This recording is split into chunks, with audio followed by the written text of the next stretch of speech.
Баршаңызға қайырлы күн достар. Бүгін өте тамаша рецепті сіздерге ұсынатын боламын достар.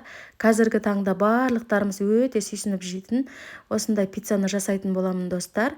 Осы пиццаның қамыры өте жұмсақ, нәзік болып пісіп шығады достар.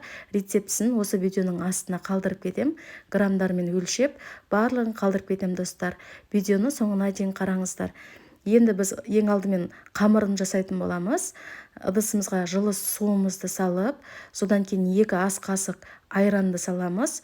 Сосын ерітілген сармайды салып, ретімен қантты, тұзды салып, ерітіп аламыз. Жақсылап араластырып болғаннан кейін, соңында дрожжды салып, оны да араластырып, соңында ұнымызды салып шығамыз достар.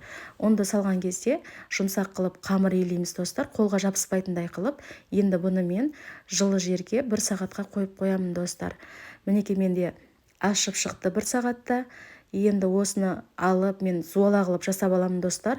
Менде кішкене көлемде болып шықты, 30 сантиметрлік көлемде болды.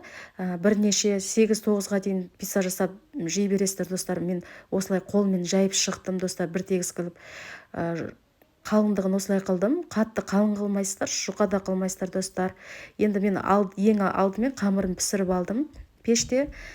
Содан кейін ғана мен кетчуп пен майонезді араластырып, жағып аламын бір тегіс қылып. Енді үстіне моцарелла сырымызды үкіштен өткізіп осылай толтырып салып шығамыз достар. Өте керемет тағам.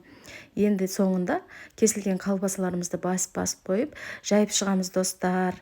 Осылай қылып, енді біз 180 градуста, яки болмаса 200 градуста пеште пісіріп аламыз достар. Менде 20 минутта пісіп шықты. Өте тамаша, әдемі, жұмсақ, сондай нәзік болып пісіп шықты достар. Дәмі деген керемет болды ғой достар. Осы видеоға ой-пікірлеріңізді қалдырып кетіңіздер. Қош сау болыңыздар достар.